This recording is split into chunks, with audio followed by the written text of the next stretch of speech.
로 기도합니다. 아멘. 나의 기도 함께 하겠습니다. 주님 안에 있는 참나는 능력, 사랑, 지혜, 충만.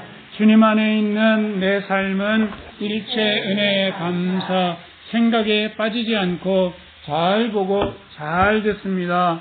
분하겠지, 사랑에 행복하게 마음 나누기로 하나님께서 기뻐하시는 제사를 드립니다. 너 공감, 나 전달, 행함 있는 능력, 수고하는 사랑, 인내하는 지혜로 일단 해봅니다. 또 해봅니다. 우리 말씀을 같이 보겠습니다.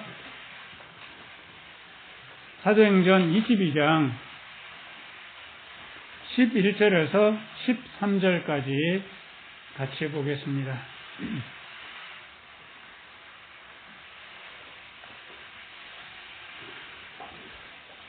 사도행전 22장 11절에서 13절입니다. 우리 같이 읽습니다. 나는 그 빛의 광채를 인하여 볼 수 없게 되었으므로 나와 함께 있는 사람들의 손에 끌려 다메섹에 들어갔노라. 율법에 의하면 경건한 사울음으로 거기 사는 모든 유대인들에게 칭찬을 듣는 아나니아라 하는 이가 내게 와 곁에 서서 말하되 형제 사울아 다시 보라 하거늘 즉시 그를 쳐다보았노라.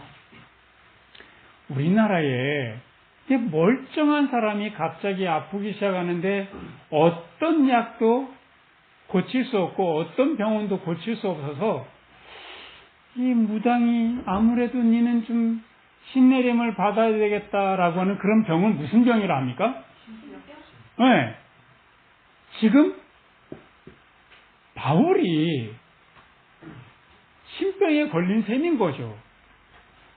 다메섹에 예수 믿는 사람들을 잡으러 가다가 갑자기 다른 사람들이 이렇게 멀쩡한 사람이 갑자기 눈이 보여서 안 보인다고 그러고 아무것도 할 수 없는 사람이 된 거예요. 바울의 이 신병 어떻게 처방을 받아야 이게 해결이 될 수 있는가라고 하는 거예요. 어떤 처방을 내렸을까요? 누가 내린 처방입니까? 이 12절에 보시면 다메섹에 들어가서 누구를 만나라고 합니까? 아나니아를 만나라라고 합니다. 이 아나니아가 처방을 내렸는데 네 글자로 뭡니까? 맞습니다. 그래서 오늘 이 다시 보라 이 말씀을 가지고 함께 말씀을 생각해 보려고 합니다. 이 아나니아라고 하는 이 사람의 이름, 이스라엘 사람들은 그 이름 안에 그 사람의 삶 전체를 품고 있는 뜻이 있단 말이죠. 그래서 이 성경 나오는 사람들 대체적으로 그렇습니다. 이 아나니아라고 하는 이름을 히브리어로 바꾸면 하난에다가 야가 됩니다. 하나니아. 그래서 이게 그리스어화돼서 아나니아 이렇게 되는데 하난이라고 하는 것은 은혜롭다라는 말이고요. 야는 뭘까요? 야 하면 보통 우리 야훼, 여호와, 하나님 이런 의미잖아요. 그래서 하나니아라고 아나니아라는 말은 하나님의 은혜라고 하는 의미입니다. 이 하나님의 은혜를 입은 이 사람이 어떻게 바울을 치료하는가 하면 바울이 하나니아 앞에 가서 무릎을 꿇고 하나니아의 기도를 받았겠죠. 그래서 하나니아가 어떤 처방을 내립니까? 기도 다 하고 난 다음에 뭐 하라고 하십니까? 아까 말씀하셨던 것처럼 다시 보라 해서 바울이 무릎을 꿇고 있는 상태에서 눈을 떠서 이렇게 다시 본 거예요. 근데 다시 본다라고 하는 이 말은 헬라어로 아나블레포라고 그래가지고 위로 그 말을 그대로 말하면 위로 본다라고 하는 말입니다. 위의 방향으로 본다. 그러니까 다시라고 하는 말이 실제로는 이거는 직역이 아니라 의역입니다. 직역하자면 무릎 꿇고 있다가 위로 쳐다보세요 라고 하니까 바울이 이렇게 쳐다본 거예요. 그러니까 위로 본다라고, 위를 쳐다보았을 때 바울이 본 사람은 누굽니까? 누구랑 눈이 마주쳤겠어요? 아나니아와 눈이 마주쳤는데 아나니아의 이름의 뜻이 뭐라고요? 하나님의 은혜. 그래서 하나님의 은혜를 통해서 다시 보라 라고 우리가 알 수 있는 겁니다. 그러니까 이 의역은 아주 잘 설명이 된 거예요. 여태까지 당신이 보고 살았던 대로 보지 말고 당신이 당신의 지식을 통해서, 당신의 경험을 통해서 본 것, 당신의 생각을 통해서 본 것이 있다면 그것을 어떻게 해라? 다시 봐라라고 합니다. 우리 인생 사는 데 있어서 대단히 중요한, 지금 바울이 어떻게 세상을 살아갈 때 제대로 살아갈 것이냐라고 하는 것에 처방을 내리는데, 이거는 바울만 아니라 우리 또한 마찬가지입니다. 제가 누누이 말씀드리지만 한 사람이 어렸을 때 경험했던 것에서 벗어나지를 못하더라고요. 어렸을 때 트라우마에서 어른으로 성장하면 그 트라우마를 그때는 그럴 수밖에 없었고 우리 부모님은 그럴 수밖에 없어서 라고 이해하고 나는 그렇게는 안 살지 하고 그 모든 것을 품고 성숙한 모습으로 살아갈 것 같지만 그렇지 못하고요. 그냥 어렸을 때 봤던 그 시각, 그 경험, 그 지식, 그 생각, 어렸을 때 5살짜리 아이가 해석했던 그 해석 방법 그대로 40이 돼도 50이 돼도 70이 돼도 꼭 그렇게 살더라는 거죠. 그래서 다시 보라. 하나님의 은혜를 통해서 하나님의 시각으로 다시 보라. 그래서 지식, 경험, 생각이 아니라 무엇을 보는가 하면 진리를 보라. 진리라는 게 다른 것이 아니라 하나님의 은혜의 관점으로, 하나님의 따뜻한 마음으로, 내가 그동안에 경험해왔던 것, 내가 가지고 있던 생각들, 이거를 다시 볼 줄 알아야 된다는 거예요. 참 많은 사람들이 이 세상 살아가면서 정말 잘 살아내야 돼. 그 사람의 이야기를 잘 들어보면, 왜요? 잘못하면 이 세상에 내가, 우리 아버지 어머니가 참 가난하게 살았는데 나 그렇게 가난한 게 너무 싫기 때문에 그렇게 사는 게 너무 두려워. 나는 그래서 잘 살아야 돼. 우리 부모님이 나한테 좋은 대학교 가라고 그렇게 그러는데 내가 좋은 대학교를 못 가가지고 내 아이만큼은 좋은 대학을 보내기 위해서 내가 학원을 하루에 7개씩 내가 보내리라. 실제로 그래가지고 아이가 초등학교 2학년생인데 새벽 6시부터 밤 11시까지 7개 학원을 다니는데요. 영어 2개, 수학 2개를 다니고, 음악, 미술, 체육, 이렇게 하니까 7개가 되더라고요. 한 달에 학원비가 700만 원. 그런 아이가 집안에 2아이가 있어요. 한 달에 1,400만 원. 학원비. 이거는 욕망인 거예요. 사실은 욕망과 두려움은 어떤 부분에 있어서 하나거든요. 그래서 이런 욕망과 두려움의 차원에서 평생 살아갈 것이냐. 그러면 나만 손해가 아닌 게 아니라 내 아이들한테도 다시 두려움과 욕망을 깊게 심겨주는 거죠. 그러니까 이 아이가 견딜 수가 없는 거예요. 그 압박이 견딜 수가 없으니까 막 저랑 눈을 못 맞춰요. 마음이 불안하고 가만히 못 앉아서 계속 왔다 갔다 하고요. 근데 엄마가 똑바로 앉아! 이렇게 하니까 아이가 엄마 말을 무서워하는 거야. 엄마 말을 딱 하면 알았는데 엄마의 눈길이 벗어났다 하면 벌써 딴짓하고 있는 거야. 너무 산만해. 이해가 돼요. 안 그럴 수 있겠냐고요. 이런 두려움과 욕망을 어떤 차원으로 볼 것이냐. 하나님의 시각으로, 하나님의 마음으로 보자면, 하나님의 은혜로 보자면, 이것을 내가 살았던 거, 살아온 것만 해도 얼마나 감사해. 그거 사랑 아니었을까?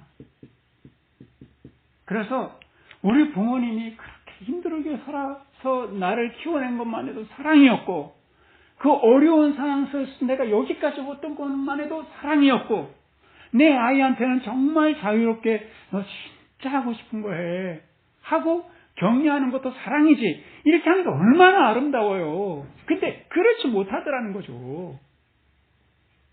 그래서 예수 믿는 사람들 더 그렇다는 거야. 이게 예수 믿지 않은 사람들 이야기만 하는 게 아니잖아요. 그러니까 예수 믿고 난 다음에 그 전과 후가 좀 달라져야 되는데 왜 안 달라지나 하면 그 마음속에 예수님만 달랑 모시고 자기의 모든 내 삶의 곳곳에 되어 있는 세포 곳곳 DNA에 새겨져 있는 그런 지식과 경험과 생각, 두려움과 욕망, 이거를 다시 보지 않았기 때문에 다시 보라.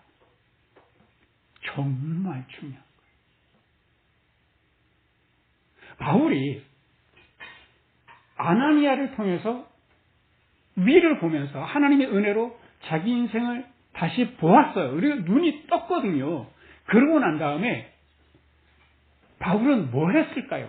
내가 지금 이 만난 예수가 진짜 예수인지, 내가 잘못 경험한 것인지, 가족들도 만나서 가족들하고 상의해보고, 그리고 예루살렘에 얼른 가가지고, 예루살렘에 보면 당시에 여전히 제자들이 있었잖아요. 그래서 베드로를 찾아가서 내가 지금 경험을 했는데 이게 제대로 된 경험인지 아닌지 한번 확인을 해주시오. 컨펌 좀 해주시오. 이렇게 하지 않았어요. 갈라디아서 1장 말씀에 보면 내가 주님의 부르심을 받고 난 다음에 일가 친척도 찾아가지 않고 예루살렘으로 가지 않고 어디로 갔다 했냐면 아라비아로 갔다라고 합니다. 아라비아로 갔고 약 3년 후에 게바 베드로를 찾아갔다고 하는데, 아라비아 하면 그것은 뭐로 알고 있습니까? 아라비아가 번성한 도시였겠습니까? 광야였겠습니까? 아라비아 광야였어요. 광야. 우리나라 말로는 넓은 뜰이라는 건데 이스라엘 말로는 미드바르 가지고 여기에 어근은 뭔가 하면 말씀하신다. 하나님께서 말씀하시고 나는 듣는 곳이 미드바르, 광야인 거예요. 광야에서 뭐 했겠냐고요. 3년 내내, 그거 3년에 아무도 만나지 않고 하나님 안에서 뭐 했겠냐고요. 근데 그가 살아왔던 내가 정말로 자랑스럽게 생각했던 거, 빌립보서 3장에 보면 바울이 나는 출신서부터 해서 학벌까지 나는 대단히 오만할 수 있는 모든 걸 다 준비한 사람이다 라고 하면서 나는 베냐민 사람이고 히브리인 사람이 히브리이고, 내가 율법적으로 말할 것 같으면 율법에서 가장 뛰어난 바리새인 사람이고 율법에서 말하는 그 많은 말씀들을 내가 다 지켜서 나는 흠이 없고 완벽한 사람이다. 이렇게 오만할 수 있는 자기 모습을 다시 본 거예요. 다시 보면서 빌립보서 3장에 뭐라고 말씀하시냐면 들어보세요. 내가 그를 위하여 모든 것을 잃어버리고 배설물로 여기면 그리스도를 얻고 그 안에서 발견되려 함이니 라고 했으니까, 내가 그동안에 정말 고상하고 귀하다고 생각했던 나를 정말 당당하고 자랑스럽게 만들었던 그 모든 경험들, 지식들, 학벌, 가문, 이 모든 것을 뭐로 여기겠다는 거예요? 다시 보기를 했어요. 뭐로 여기겠다? 배설물로. 배설물. 내가 자랑스러운 거. 내가 얼마든지 교만하고 오만할 수 있는 것. 이거는 정말 누구한테 내놔도 인정받을 수 있는 것. 이런 거를 다시 보니까 이게 나를 망하게 하는 거예요.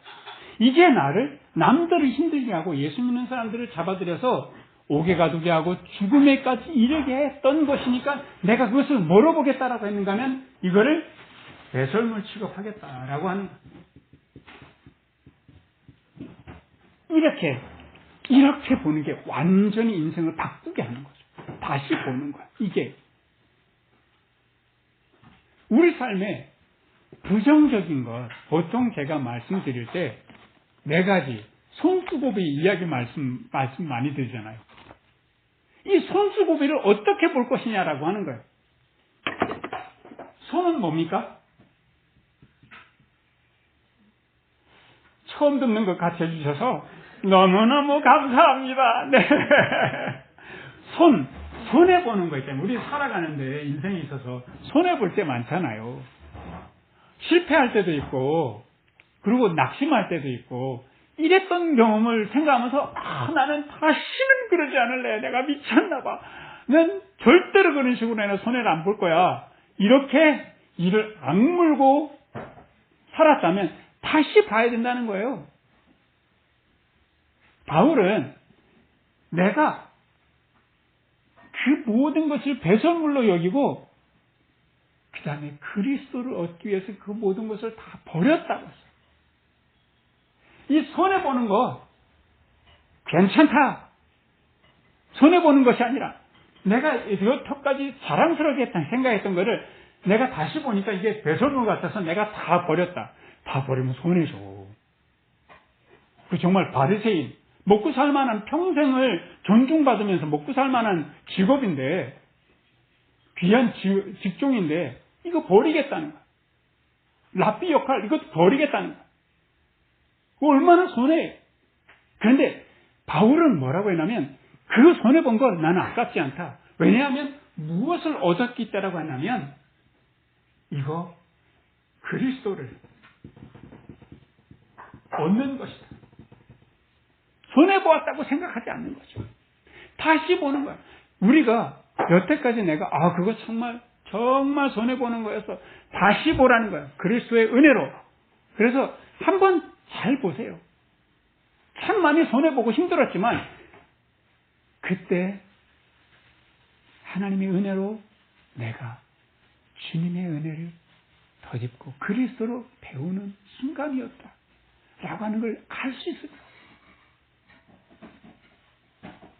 손해 다음에 수치. 수는 수치입니다. 그때 정말 부끄러워서 바울도 예수님 믿는 것 때문에 복음을 전하는 것 때문에 참 많은 수치를 당했거든요. 그럴 때 로마서에 이렇게 말씀하십니다. 로마서 1장 16절에 내가 복음을 수치스럽게 생각하지 않는데 왜냐하면 이 복음은 구원 얻는 사람들에게 하나님의 능력이 되기 때문이다. 라고 했어요.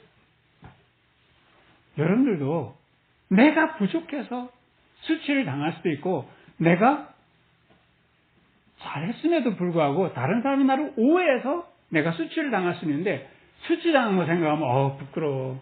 다시는 그런 일 만나지 말아야지. 라고 생각할 문제가 아니라는 거예요. 그때 내가 수치를 당하는 그 순간에도 하나님의 능력이 나와 함께 하셨어. 이름을 바꾸는 거죠. 우리가 어떤 이름을 정해놓고 있으면 그 이름은 반드시 나에게 찾아와서 이름값을 해요. 그때 정말 손해 많이 보고 수치를 많이 당했지. 난 그런 일 다시 안 당할래. 라고 내가 이름을, 이거는 손해야, 수치라고 이름을 딱 붙여놓고 있는 한 다시 그 일이 찾아올 때 이름값 하는 거죠. 너 손해봤지? 너 참 수치스럽지? 이렇게 다시 이름값 하는 거예요. 그러니까 내가 그 부정적인 이름값을 하지 않으려면 어떻게 해야 돼요? 어떻게 해야 돼요? 다시 보기로 해야 돼요. 그래서 오늘 내가 살아가는 동안에 뭔가 마음이 부담스럽고 뭔가 괴롭다라고 하는 것은 뭐 하지 않았기 때문에요? 예수 그리스도 안에서 그거를 다시 보지 않았기 때문에. 우리 살아가는 동안에 고는 알겠죠? 고통과 고생이 있죠. 고통당하는 것도 누가 좋아해요? 고통당하는 거 다 싫어하잖아요. 바울은 자기의 고통을 이렇게 표현해요. 고린도후서 4장에 보면요. 4장 18절에 17절에 우리의 잠시 받는 환난에 경한 것이, 다시 잘 들어보세요. 환난을 뭐라고 표현하는가 하면 우리의 잠시 받는 환난에 가벼운 것이 지극히 크고 영원한 영광에 귀중한 것을 우리에게 이루려 함이라. 환난을 가볍다고 말해요. 그리고 뭐라고 말하냐면 지극히 크고 영원한 영광의 그 귀중한 것을 이루는 과정이다. 내가 고통당하는 거 이거 고생스러워 다시 안 만나고 싶어가 아니라 이름을 바꾸라는 거예요. 뭐라고 바꾸라는 거예요? 영광의 과정이라는 거죠.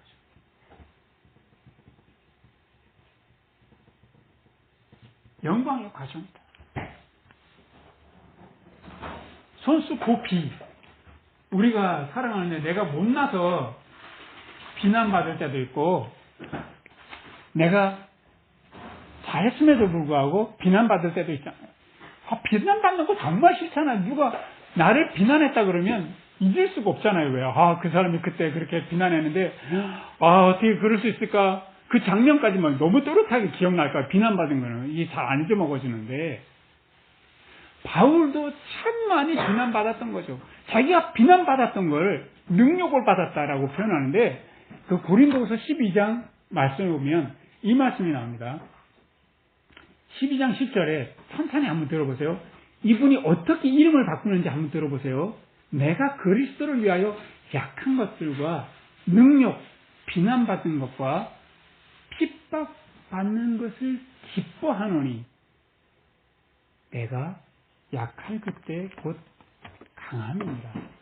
해서 능력을 받은 것, 비난받는 것, 이거 정말 내가 잊을 수 없는 고통이야, 수치스러운 거야 라고 이름을 붙이지 않고 고통을 뭐라고 이름을 붙이냐면 이거 기쁜 거야. 이렇게 이름을 붙이더라. 이렇게 다시 보고 이름을 붙였으니 이런 일이 다시 찾아오면 손해를 당할 때마다 이게 내가 그리스도를 얻는 과정이야.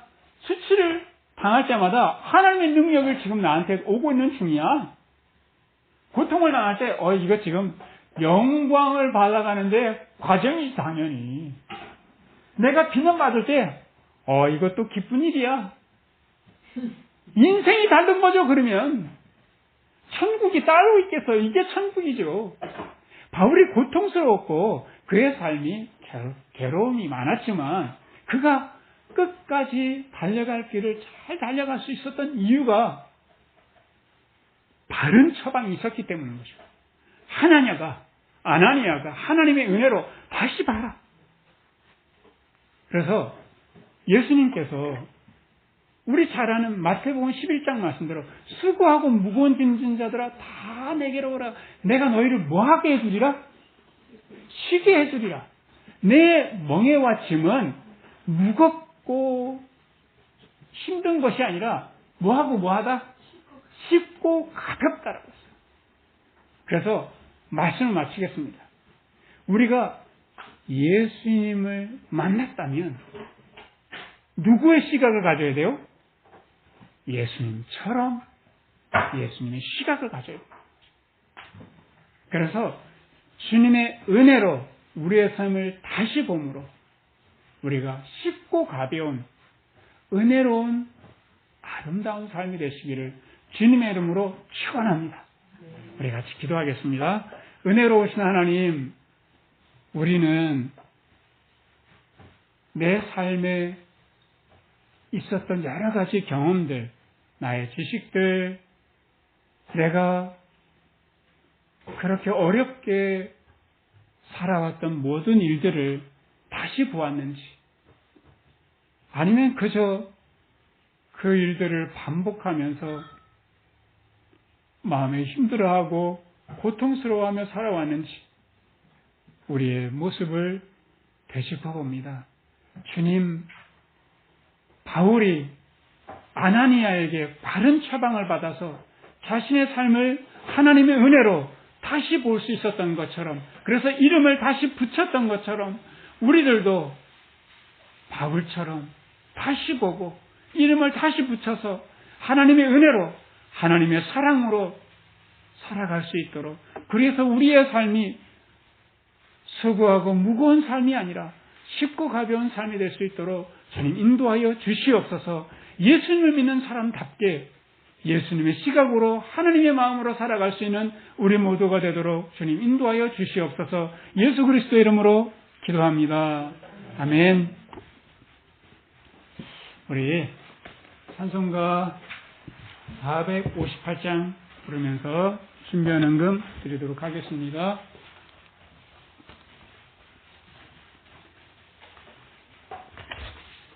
찬송가 458장입니다.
축도로 예배를 마치겠습니다. 은혜로우신 하나님, 우리의 삶을 가장 선한 방향으로 인도해 주시고 섭리해 주신 사랑에 감사드립니다. 우리 과거의 눈물과 고통, 좌절과 실패조차도 하나님의 은혜의 손길 안에서 아름답고 귀하게 사용하여 주시니 감사합니다. 우리의 삶을 복되게 하신 하나님 은혜에 감사드리며 적은 정성을 드립니다. 기쁘게 받아주시고 주님의 나라와 주님의 교회에 귀하게 사용하여 주시옵소서. 이제는 우리 주 예수 그리스도의 은혜와 하나님 아버지의 크신 사랑과 성령님의 마음을 움직이시는 역사가 내 삶을 주님의 은혜와 사랑으로 다시 보기를 원하는 우리 교우들 위해 함께 계시기를 간절히 축원하옵나이다. 아멘. 감사합니다.